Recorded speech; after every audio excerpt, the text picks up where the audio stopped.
Hello everyone and welcome to today's webinar, New Trends in Buyer Enablement Content, Top Formats and Tactics that Drive Conversions and Build Trust. I'm Sal Lasoro, publisher of Demand Gen Report, and I'll be your moderator for this presentation. During and after today's presentations, please follow along and share your thoughts and feedback on Twitter and LinkedIn using the hashtag BII20. All of our Twitter handles are right here on the screen, and we look forward to connecting with all of you on social. You'll be able to tweet directly from the On24 platform here using the widget on your screen. Also, if you haven't done so already, we recommend you join more than 70,000 subscribers to our weekly newsletter by going to demandgenreport.com today. For today's presentation, we're using the On24 platform, and during the presentation, you can access all the information you need from the platform toolbar. And like I mentioned earlier, you can tweet directly from within the platform using the Twitter widget that's on the left-hand side of the screen. We also encourage you to ask our presenter questions, and to do so, simply click on the Q&A widget at the top right corner of the screen. Today's presentation is slated to run about 25 to 35 minutes. We're going to hold about 10 to 15 minutes at the end for Q&A. You can submit your questions at any time using the Q&A widget. For those of you who are dying to know, today's session will be recorded, and all attendees will receive an archive link to the presentation to go back and review or share with colleagues. We also welcome you to let us know how we're doing so we can continue to improve the level of value that we provide you. Please take our quick survey that will automatically launch once the webinar session ends. If you can't wait, like myself, you can also pull up at any time and complete the survey during the webinar by clicking on the survey icon that's circled at the bottom of your screen. Before signing off today, please do make sure you take a moment to complete the quick questionnaire. The speakers. I'm actually very happy to introduce our two speakers today, Tonya Vinas and Brenda Caine. Tonya is the Vice President of Content Strategy and Services for Content for Demand. In her role, she oversees the agency's team of content strategists and works across content creation and delivery functions to ensure on-point quality content services. She has more than 20 years of experience in B2B content development and formerly worked as a business and news journalist. Brenda is a senior content strategist at Content for Demand. She works with mid-size and enterprise B2B clients on content marketing strategy, personas, messaging, ideation, content audits, gap analysis, and content mapping, content development, and more, as if that wasn't enough. She has spent most of her career on the corporate side of marketing in the fields of technology, finance, healthcare, utilities, and higher education. She has worked at startups and Fortune 500 companies with a primary focus on B2B marketing. I think you'd all agree that we're in good hands today, so without further ado, I'm going to pass things over to Tonya to get us started. Welcome, Tonya. Thank you, Sal. Thank all of you for attending. Let's start with what we know about the state of B2B content consumption, and that's that it's really growing. In this year's Demand Gen Report's Content Preferences Study, it was found that 67% of responding B2B buyers are relying on content more this year than last year when it comes to informing their purchasing decisions. And this is pretty typical for this survey, which happens each year. There's usually a finding that content is becoming more valuable to buyers.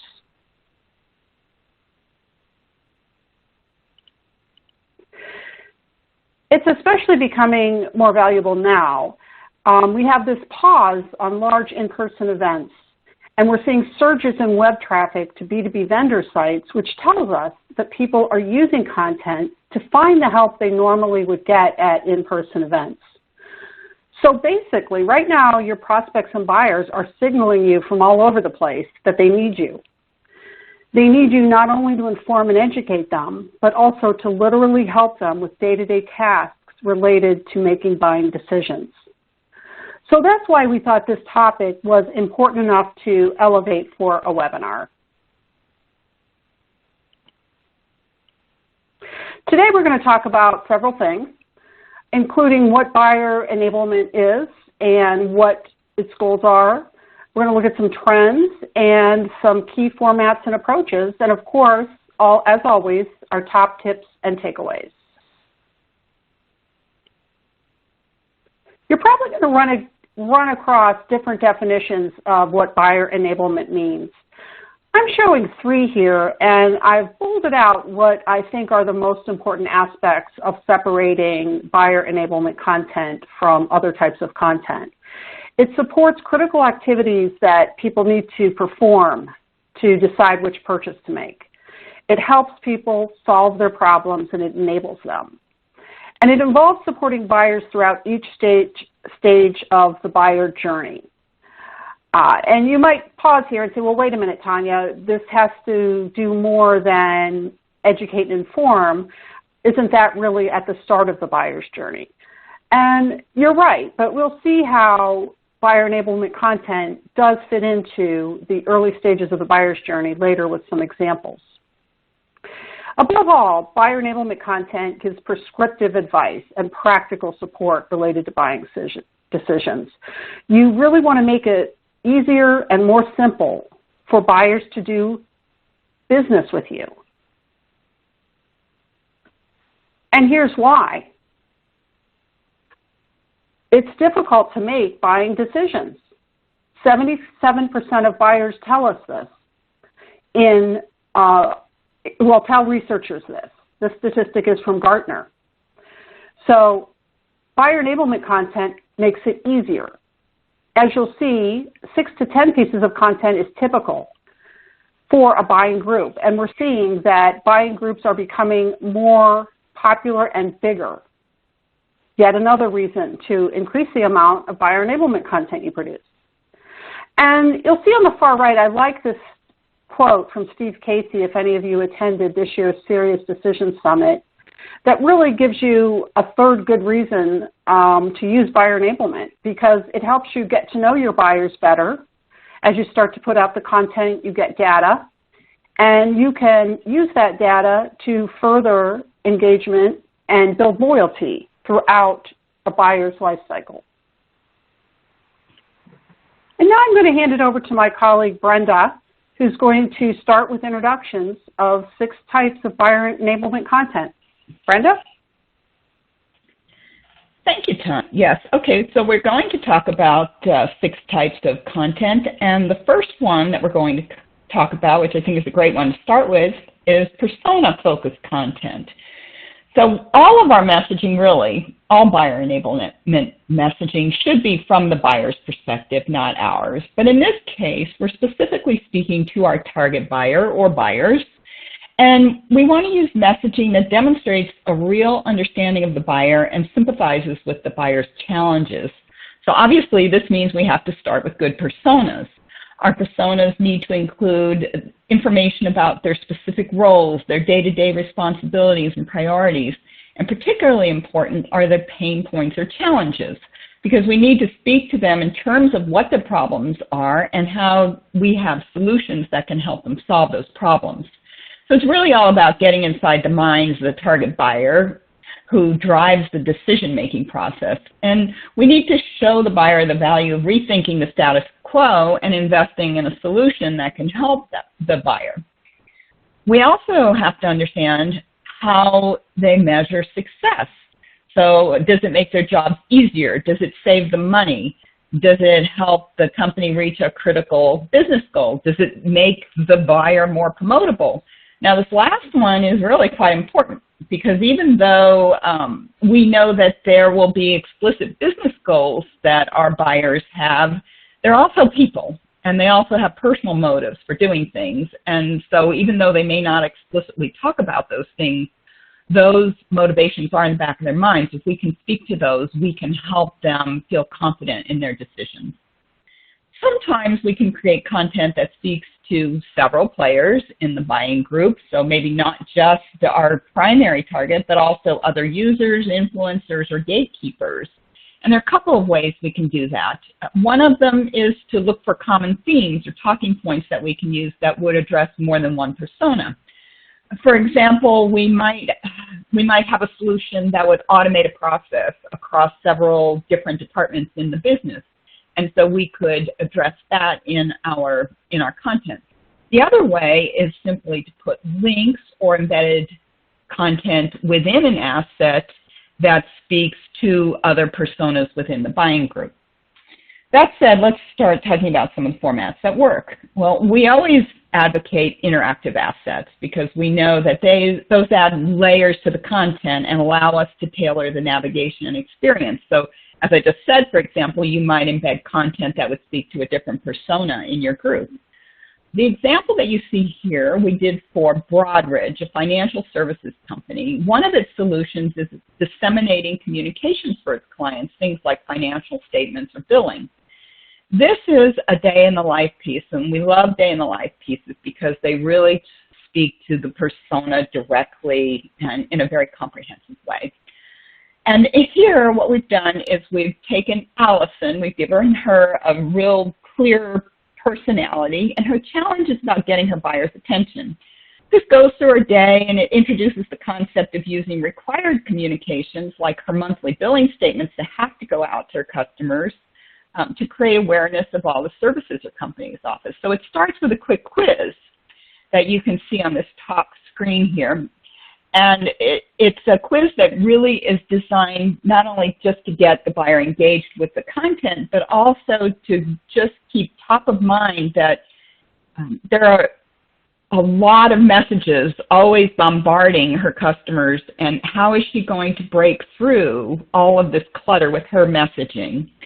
And then in the second screenshot you see we've got embedded videos, which gives more detail. So all these ways of engaging the buyer help to really speak to her personally and to her challenges, and then provide the solutions through these additional links and through information in the assets.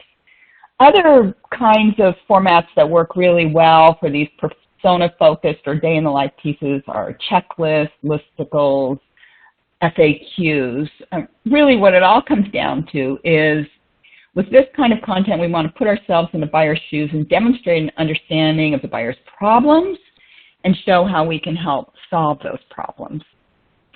With that, I'm going to let Tonya take our next topic. Thank you, Brenda. So let's talk about solution-focused content. Now, a lot of what you've been hearing over the years is talk more about pain points and less about products and solutions. While buyer enablement content does talk about solutions, it talks about them at different levels of detail. And this is where I'm going to go back to what I brought up before, where you're probably asking the question, well, are we still informing? Are we still educating? Yes, we are, but we're going beyond that. We're informing and educating on a specific task or giving the buyer something they can use to advance the buying decision or to start the buying decision. Let me give you two examples here. And this, I'm illustrating both level of detail and talking to your audience appropriately about the type of solution you have. So to understand that, I want to introduce three things, three topics called demand type.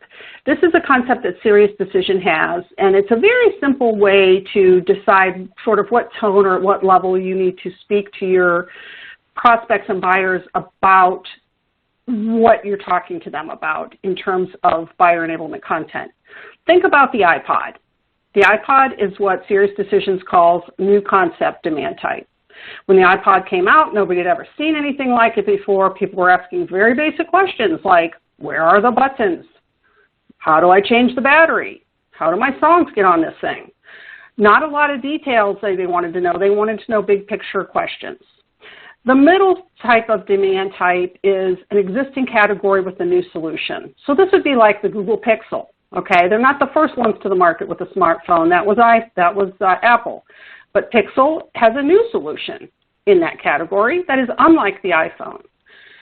And then the third category is mature products. So these are markets like your landline phone. You know, I was watching an episode of The Office the other day and I realized, oh my gosh, Pam is using the same exact phone that my company gave me when I started working for them. So not a lot of new innovation in terms of landline phones. That market is mature. It's mainly about services. So these two pieces of content. On the right, we have representation of marketing for a mature product, an industrial controller. This is a sales enablement guide because it's literally showing people that if they don't replace these products, which are mature and have a long shelf life, they're in the field for 20 to 30 years sometimes, problems can happen. And they're actually showing pictures of these problems. This can happen. This can happen. And they've got screen captures there of actual code that are that's part of the products that they're talking about. So again, this is a mature product, and to really give the message that even though your controllers are old, over the past 20 years, we've improved ours with so many new features and so much new technology. And by the way, if you don't replace them now, you're going to have these problems.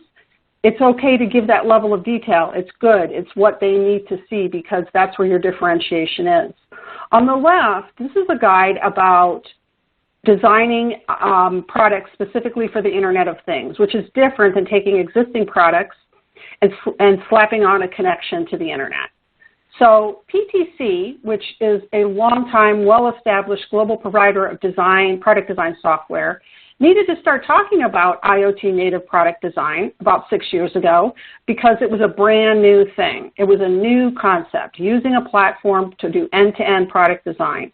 Their audience that was used to using traditional tools to produce traditional products did not understand the IoT design, aspects of IoT design. So they did a very high-level guide. They provided a plan, 6 levels of IoT success to spark conversations. So on the right, what I picture is a utility maintenance or plant maintenance person taking this guide to their superior and saying, look, I told you 2 years ago we needed to replace these controllers, and now I have proof that we do. On the left, I see somebody saying, hey, I want to make these cool products. Let's start having a conversation about it using this guide. So in addition to ebooks or gbooks, solution-focused content can also be listicles, checklists, infographics, all of those things that you sometimes see in the early buyer stages or top of the funnel. As you can see here, we have Poly. Poly provides video conferencing solutions, another mature market. So they're really focusing on what makes Poly different. On the left, they spell it out, 4 ways Poly creates, and then they talk about the value, the value proposition. And on the right, they're talking very specifically about their product and why it's different. Oh, I apologize.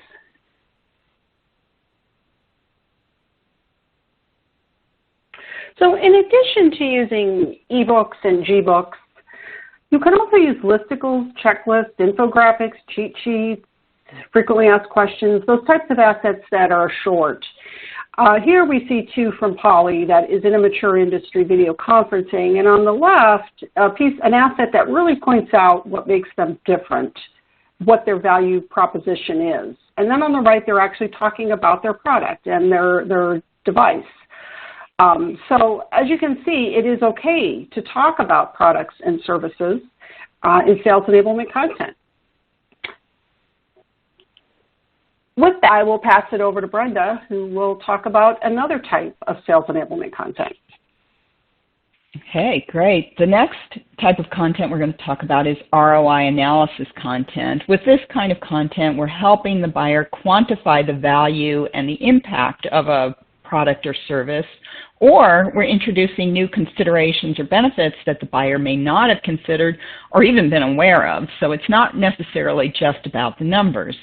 In fact, you may think, well, ROI calculator would be the obvious type of content to use here, and in fact, they have been very popular in the past, but we're finding them to be a little less so now, and we have some theories about why this may be true based on what our clients are telling us. So some of the things that might be contributing to this are, first, they can be difficult to create. They can become quite complex very quickly.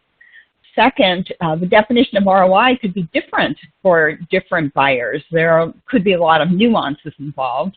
And finally, the ROI may not be easily calculated. It could be that ROI is something more intangible, like, for example, the ability to recruit top talent. So in its place, some other things that we might use, one of the best types of content would be analyst reviews or ROI analysis. With this kind of content, we're talking about assets that instead of calculating and quantifying numbers, there's more of an emphasis on factors to consider when purchasing and why those considerations are important to the buyer's decision. For example, this ebook that you can see here was created for our client Hexagon, a provider of geospatial imaging used by businesses to determine the precise location of structures and foliage and utilities and those types of things when they're working on projects. The ebook reviews how factors can affect a particular project's success. One of those factors that's particularly important is accuracy. So if you see on the bottom right here, it has 6 considerations for evaluating geospatial data. So for example, the first one, accuracy. If it's not accurate, it can start a whole cascade of errors that waste time and money and can put a project in jeopardy. Let's say, for example, that you're working on a project, your imaging is off by 3 feet, and you start digging in the wrong spot. You can see how problems can escalate quite quickly. So these are the kind of insights that would help educate the buyer when considering different options during this middle or late stage of the buyer's journey. So maybe the buyer was thinking that free imaging from Google would be good enough, but these considerations help in understanding that good enough can be a very costly mistake. What's interesting about this piece is that these 6 considerations are in reality a checklist within the ebook. So checklists are also a great format for presenting ROI information, and listicles also work. Peer review reports can help buyers look at the ROI that other businesses like their own may have experienced. And then also benchmarking assessments that show comparisons against a base set of conditions can also help the buyer assess the value of the purchase. To sum up, all the factors that we're looking at here really are providing concrete information or validation about the value of a solution, the return on investment, whether it's monetary or something that could be a little less tangible. Now I'm going to have Tonya talk about our next type of content. Community-driven content is great for sales enablement. We know, and of course people are talking about a lot, that peer information is very valuable to buyers. They're turning to peers more often to get information to make these decisions. One caveat here, this is not influencer content. That's more thought leadership. This is actual peers. Community-driven content could be case studies, it could be endorsements. As you'll see on the slide here, on the top is a piece of content that promotes Bing ads, and it's geared towards people who buy advertising on search engines. It has a quote there from one of their target peers. Below that, you'll see the G2 Crowd website, which is a great place to pull in peer reviews and other information about your products if you're in the technology space. Case study portfolios are also a great choice for using peer-driven content, as well as podcasts and webinars, particularly if you have power users or users that are very enthusiastic about your products or services. User-generated assets and input could also be used as small content elements. So, if you don't have a database or a spreadsheet of all your great user-generated quotes, that might be a good place to get started on this type of content. Brenda, why don't you tell us about product showcases and experiences? Oh yes, I'd love to. This is some of my favorite kind of buyer enablement content. This content allows users to see your products in action, so to speak. It lets them walk through what they'll experience if they actually purchase and use your product. And some of the formats that work well for product showcases and experience include product demo videos. And a video, it can be a whole series of videos if you have a complex solution, or it could just be a standalone, depending on what you're offering. You can also have product simulators or interactive experiences. So for example, if you have something that includes a dashboard, you might be able to show components of the dashboard. Buyer's guides also work. Here, what you'll see are screenshots from a video that we created for a client, SOC Telemed. So SOC Telemed is a really interesting company. They provide acute telemedicine solutions. What this means is rather than consumer telemedicine, which is something that I think we've all become much more familiar with within the past couple of months, but rather than that, what they provide are actual physicians or specialists that provide these acute telemedicine services and or a technology platform to handle these acute needs. For example, a stroke patient or someone attempting a suicide arrives at your hospital emergency room. This video was created to help hospital administrators and clinicians understand the process in an acute teleneurology consult. So in this case, it was for a stroke patient.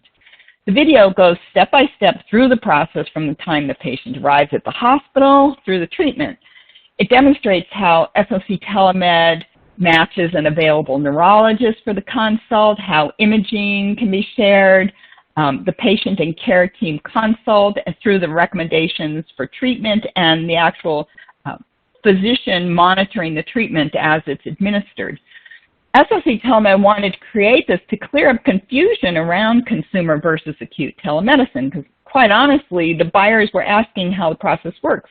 They really just couldn't visualize it very easily. Many of them had ideas about consumer telehealth because that's something that they were much more familiar with, but not this acute telemedicine.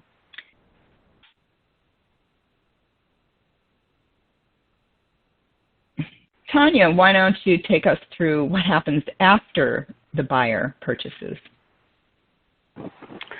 Gladly, Brenda. And this is a portion of the buyer's journey that's often not prioritized. There's more priority on the front end, the revenue generation and lead generation end. But this is a very important part of the buyer's journey because it's a common known fact in business that revenue from your current customers is going to come in at a higher profitability than revenue from new customers. So post-purchase content can be in all traditional types of formats. It can include, it's currently including things like podcasts, webinars, and videos, and newsletters work well too. And I especially like the newsletters. What we're showing here on the left are two videos that Toyota Industrial Equipment, aka forklifts, used to promote to upsell and cross-sell. And what's shown on the left here is their Toyota Technician Certification Program. So this is a video aimed at people who are enthusiasts, because people are, about forklifts, and have purchased Toyota forklifts, but are perhaps not using Toyota service technicians. So this explains what the certification program is and what the benefits are. So this is an upsell video. And it does it in a way that, in a video that appeals to users of forklifts, because Toyota told us they like to see things in action. That's again why on the right we have this upsell video. All different types of forklifts exist. Some of them are for warehouses, but some of them are also for big jobs, used in ports, used in military outposts and establishments. And so this video is showcasing and showing how what they call big trucks are used, how they are used in applications. And what Toyota is doing here is they're saying, look, if you use our forklifts in the warehouse, why not consider them for these other big jobs? So it's a cross-sell. On the right, we have a newsletter that we produce for Rimini Street. And I just love newsletters. I think these are really overlooked type of content or content vehicle. They're basically what I would consider your sandwich board. If you have a smorgasbord, if you have a place for people to go on your website and choose all the kinds of content they want, a hub, that's your smorgasbord, and this is your sandwich board. It tells you what the specials are for the day, what's really bubbled up to the top as the greatest things to take a look at. And it's a great way to provide sales enablement information because you can showcase a new service. You can even put a quiz in here to take information about, what are our current customers interested in finding out more about. You can do all kinds of things with newsletters that help you get to know your current customers and what types of things they're looking for in terms of cross-sell and upsell education. Okay, Brenda, I think we're getting ready to close it out. Why don't you present our 5 big takeaways? Great, good. Yes, we've looked at some important considerations and some great format types to create awesome buyer enablement content. So let's review at least 5 of the key things we've talked about. Number 1, and I think this is always the most important thing, is always create content from the buyer's point of view. Know your audience. Develop detailed personas for the primary decision maker and for their influencers. So you really want to be able to demonstrate a deep understanding of the challenges they face. You have to show them that you really understand their challenges, their industry, their specific business. Then focus on how your solution offers benefits or advantages that your competitors don't. It basically comes down to how you're going to solve the problem, because in buyer enablement, you're typically in middle or late stages of the buyer's journey, and so you want to really give them information that will help them go over that finish line and make that decision.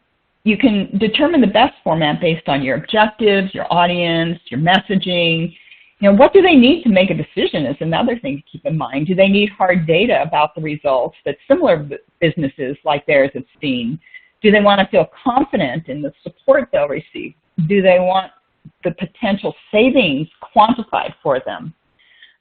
Some other things to consider is use interactive assets when possible.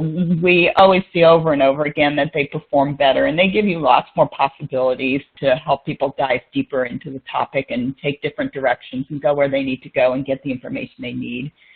And don't be afraid to use long-form content when, you know, buyers need the depth of information to make a buying decision. So while we always hear short format, when we're talking about buyer enablement, that's not always the case. Long format can and should be used when it's needed. And finally, always think about the next steps. What are your buyers going to do with this content? Are they going to share it with other stakeholders?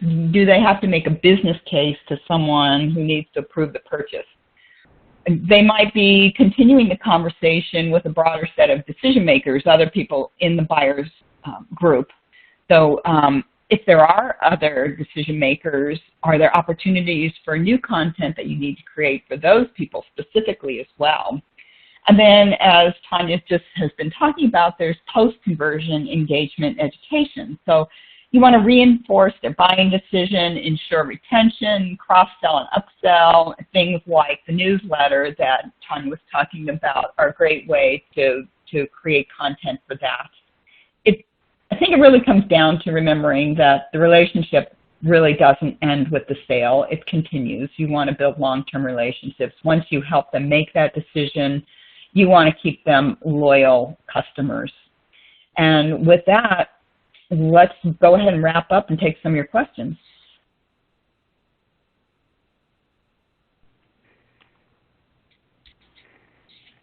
Great. Thank you both so much.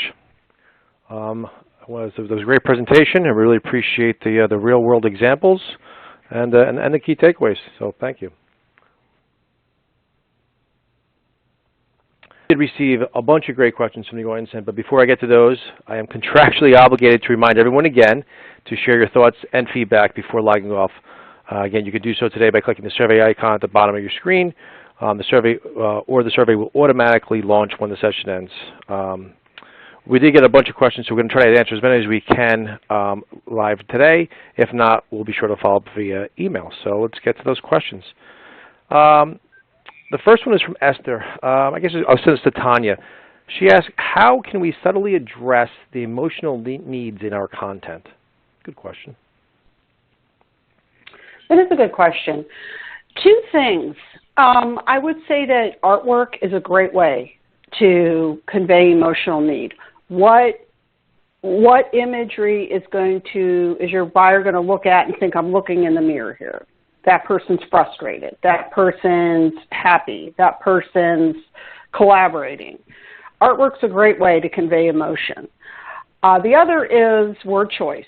You know, we've talked a lot about the different tasks people have to accomplish before they get to the point where they can make a buyer's decision. I've said a couple of those: frustration, collaboration. Another could be choices. Choose words that your buyer would use to describe their dilemma. I have too many choices. I can't get consensus. I don't understand the details of, the differences between these two options. So, differences, consensus, frustration. Use keywords that convey emotion. That's great. Sort of like when I send my children text about doing their chores, I have the little sad face emoji. Exactly. Exactly. That's good. Good insights. The next one is from Artie, and I guess we'll just kick this one over to Brenda. He asks, how do we determine whether short form or long form content is appropriate when we're trying to help the buyer make a purchase decision? Another great question, and it depends on, of course, your objective. Like we said, we know that short form is good for getting attention and introducing, concepts. I think in terms of buyer enablement, when we're getting to the point where people are evaluating solutions, it could be, short form is good if you're trying maybe to help bring someone else in the buying group into the discussion who maybe hasn't been in from the beginning, where you want to just give them an idea, high level, of the kinds of considerations or things that they might need to consider or be aware of. And then, as we talked about before, long-form content is really good when they really need to dive in and they need to know the technical information. They need to know a lot of information that can help them make that decision. And also, long-form content is going to be more appropriate when you have a more complex solution. So if it's something that, for example, the imaging example that I showed, it's a pretty complex topic, and the buyer may think that they have a good understanding, but may not really understand all the complexities and all the different considerations. And so in that case, long-form content can really help educate and create that deep understanding and considerations that they need to make a good decision. So those are just a couple of ideas. Those are great. Sal? Those are great insights, too. All right. The next one is from Danielle. I guess we'll kick this over to Tonya. She's asking, is there a place for influencers when we're creating buyer enablement content? And if so, when and how should we use it? When and how should we use it? Yeah, so I addressed this a little bit during the webinar presentation. I honestly don't see a lot of places for influencer content in buyer enablement because, when you're working with influencers, you have two tracks of messaging going. You've got what you want to say in terms of your thought leadership, and then you've got what the influencer wants to say in terms of their personal platform, and you kind of need to marry the two. And that's difficult to do with sales enablement content because you're talking about the actual process of making a buying decision. And most influencers don't go that deep into the nitty-gritty of it. But I do think that maybe for some very specific products, there could be a place for influencer content if it's more of an endorsement or how-to. So if the influencer is more like a trusted peer, then I could see them being used in the applications we talked about for user-generated content. Interesting. That makes sense. All right. Let me see which one was the next one.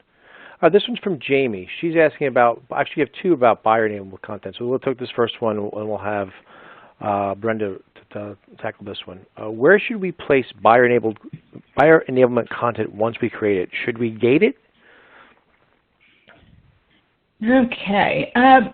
There are a lot of places you can use the buyer enablement content, and a lot will depend on your strategy. For example, if it could be part of an ABM strategy, in which case you might want to send it to your target buyer personally.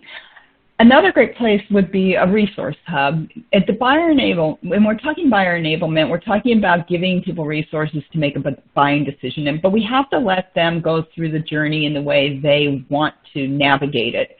So one of the ways to do that is let them see all the content that you have and let them decide what information they need and which direction they want to go to get what they need to make a decision.